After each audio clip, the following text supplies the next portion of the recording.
Hey guys, it's Brandon. Thought I would play a 10-minute game here on chess.com. So what are we going to get here? Nimzo Indian.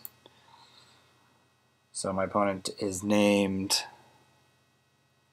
Fadel Minmitina 3. And he's playing the Leningrad Nimzo. Yeah, I don't know too much about this except that there's possibility for black to play h6 and then g5, and then at some point the idea is to not castle on the king side but walk the king over to the queen side. I can't really remember how that setup goes in terms of where to stick the pawns in the center. I don't know if I play d5 or d6 and c5 or what, but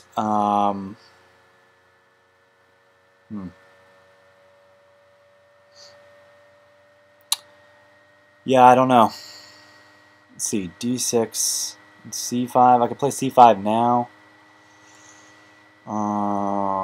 d6. I think the king gets walked to c7 or something. Yeah, I really don't remember.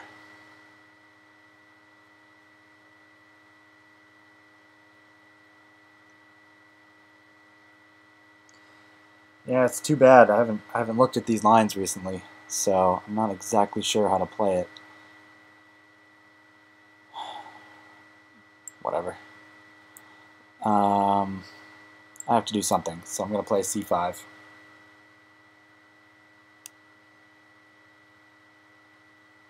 And we'll see what happens. Oh, he took on c5. That's a little unusual. Now I have options. I can play knight a6 with the idea of retaking on c5, or bishop takes. I think, oops, there goes my phone. I think I will play knight a6. And the idea is to probably to retake with the knight on c5.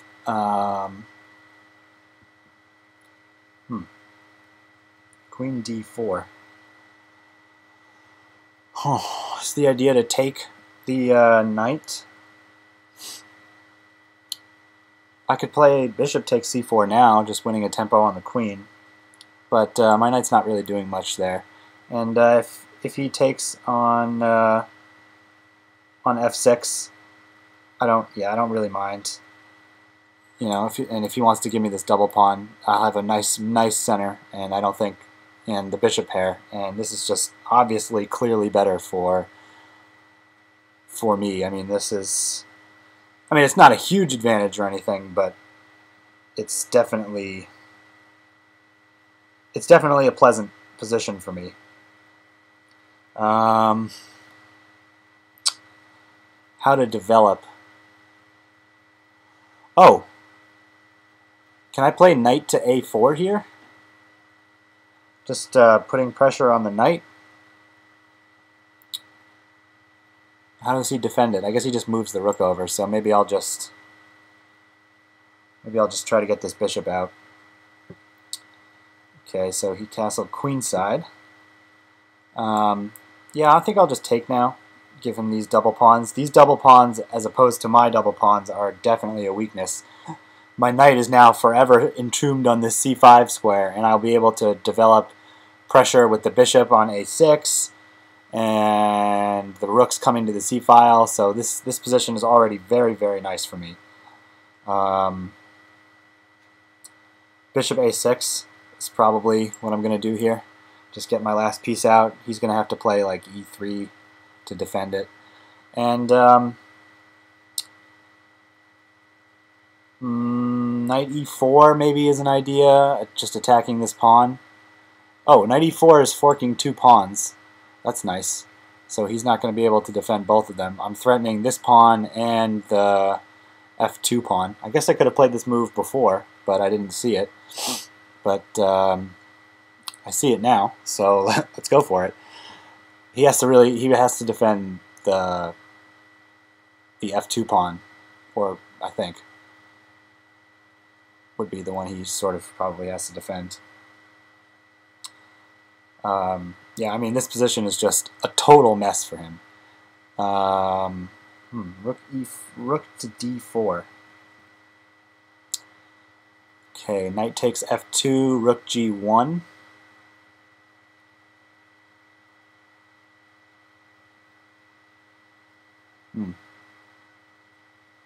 Well, pawn is a pawn, right?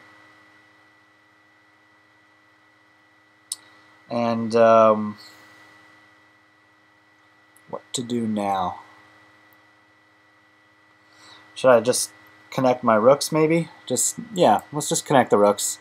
And I'll put pressure next on this pawn here on c4, which is a huge weakness, probably. Maybe I can even double up on it. You know, like rook c8, rook a c8 to c4, and then double up behind it. And, I mean, where's his play? I mean, I have no idea where he thinks he's going to get any play at all. I mean, my position is just absolutely great here. I have no problems at all. Maybe I do have to worry about, actually, this knight getting trapped. I don't want to play f... because he may actually be threatening now rook to f1, and my knight doesn't have a square. So I don't want to play e4 and give up the... well, it's not really giving up the e5... I mean, I want to play f5, giving up the e5 square temporarily. So let's try maybe this. Rook g8. And then if he tries to attack my knight, I'll just come back here to g4. You could play maybe h3. Oh, okay. Yeah, alright. Let's stick this rook here and put more pressure on this very, very weak pawn here. He's really in a bad way. I mean, weak pawns all over the place. I have a very nice center. Yeah, okay, so he came with this idea of rook here now. So, okay, knight g4. I'm attacking the e3 pawn, another weakness. And, okay, he's defending it with his king. Oh, I'm kind of low on time here. This guy's moving twice as fast, but making really horrible moves. So, can I play maybe e5 here? Chase this rook off and then take another pawn? Where's the rook going? I guess it can go to e4. Rook e4, but then f5. Yeah, that looks nice. Let's try that. If he goes to e4, I'll push f5, chasing his... is that actually trapping the rook? Does he have to give it up? Give up the exchange then if I do that? If he goes to e4? Maybe. Let's see. Rook e4, f5. What's he doing? Yeah, he's going to have to give up the rook for a pawn, I guess. Rook takes e5. Okay, so he went to... he didn't bother with that. He just went to...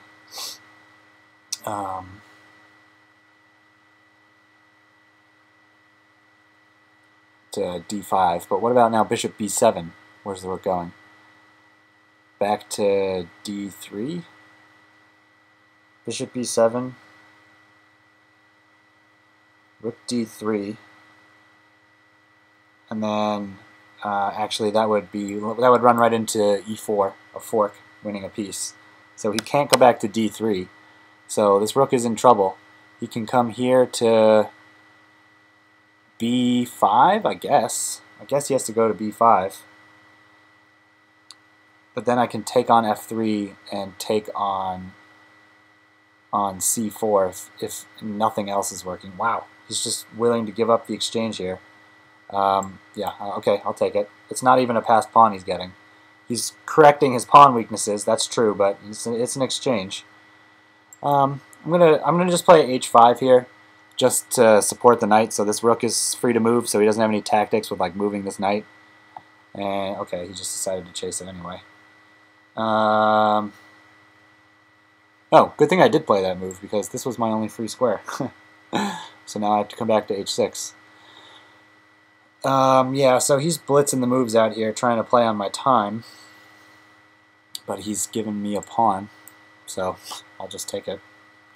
I don't know, I'm not really calculating here. Now, this pawn is under threat. This pawn is under threat. I mean, his whole position is just falling apart here. He is. I mean, I'm up in exchange. I'm up, what, 2 pawns, and exchanging 2 pawns, and just got to watch my time here. The knight here on h6 is nicely covering the f5 square. Okay, I mean, any trade here is good for me. I'm okay with exchanges. Yeah,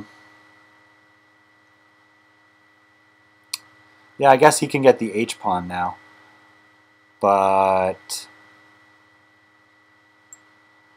I'm going to bring my rook up to c5 and then lift it to a5 to attack the b-pawn. See if I can get something going there. Yeah, so this is just, you know, pretty easily winning position. Up in exchange and a couple pawns, and just got to guide this one home. His bishop is not a great piece. It's blocked in by a lot of these center pawns. The knight doesn't really have any squares to go to. My king is nicely placed. He has these weaknesses here. You know, my knight here is not on the best square, but so okay, I'm going to collect the a pawn. Then I could probably just try to get this majority going.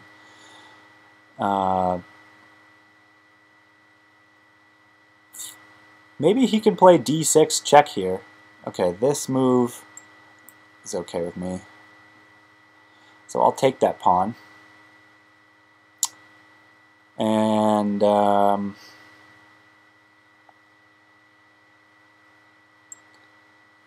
going to do this.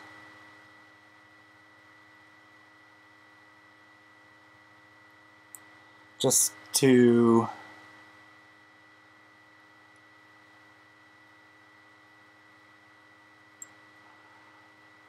okay, I would like to cut off his king from the b file.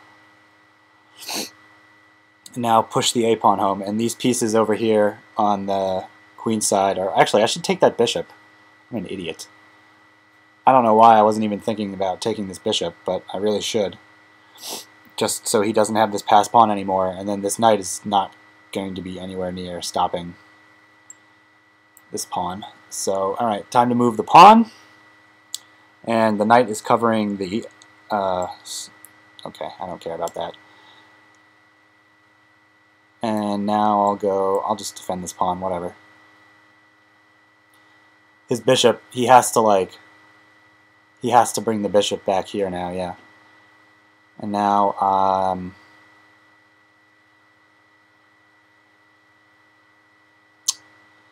maybe, let's attack this pawn.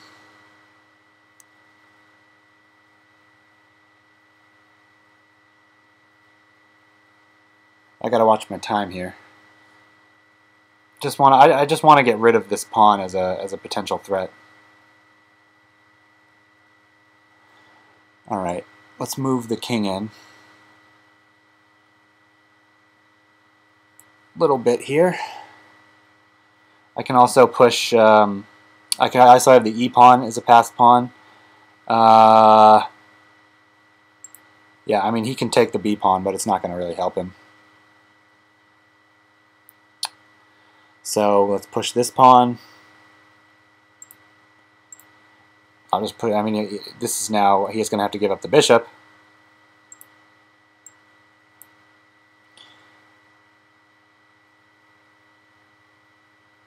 And the game is now over. It's been over for some time now, but he has refused to resign. I guess he could try to play on my time trouble, but he now has to give me that bishop. Now he'll play check. No? Then let's just blockade those pawns. And just, I mean, this is just mop up here. Nothing to do but mop these extra pawns up. Oh. No. I'm not going to let you take that pawn. I'm in no hurry here. I mean, I have a little bit of a time thing to handle, but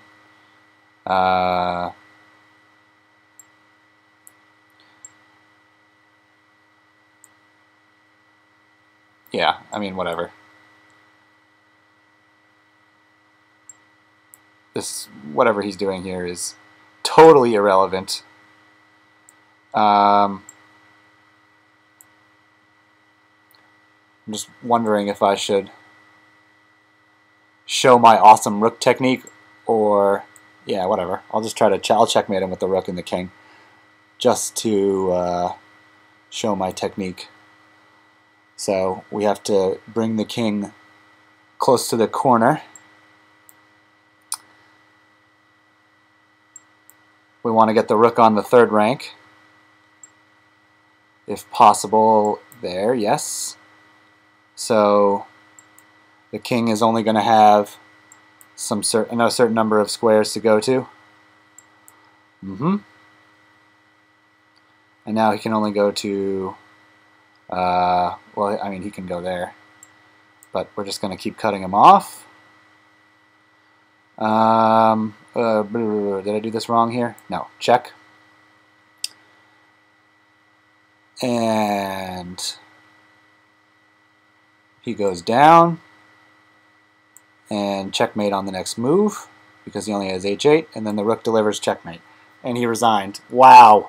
Wow. Wow. I don't even know what to say about that.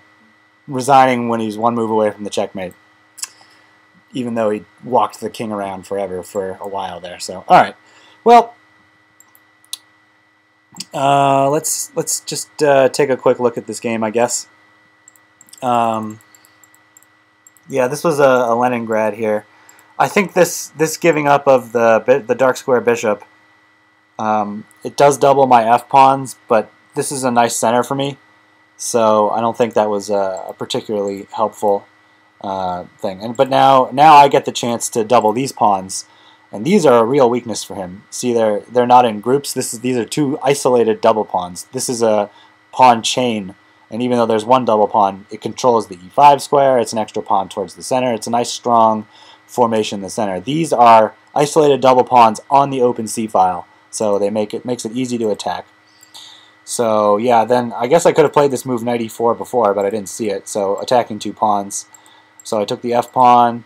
Now I just wanted to get my king out of the way there. And here he was threatening to actually trap my knight. So I wanted to get it out of there. And yeah, e4. This was in an attempt to get him to try to play rook to e4, and maybe I could trap the rook or force him to give it up for an exchange. And he did eventually. He just flat out gave me the exchange here. And okay, there's some logic to it, I guess. He gets to correct his pawn formations, but it's an exchange after all. So actually here, I played g5. Oh, there goes my phone again. I played h6, h5, just to give my knight some support in case so he didn't have any tactics with his knight. But actually, I didn't even realize I got a little lucky here, because I think my knight is getting trapped in this position as well if I didn't actually play this, so I got a little lucky there. But okay. Yeah, he gave up a pawn here, and I'm okay trading more pieces if he wants. This was just to lift the rook in and grab this pawn. Now I just, there's really nothing for him to do. And I really should have taken this bishop. I mean, if I had just taken this bishop and then pushed this pawn up the board, he would have had absolutely no way to stop me from queening. So I should have done that. That was stupid, but okay, there's no perfect chess here. So, yeah, okay, I got another passed pawn, just started to push it, and there's nothing he can do. It's just game over here. And so he collected all of my passers. I guess I could have tried to hold on to my passed pawn, but I just wanted to be a show off with my rook technique. And all right, it was a fun game, and hope you guys enjoyed it, and we'll see you next time.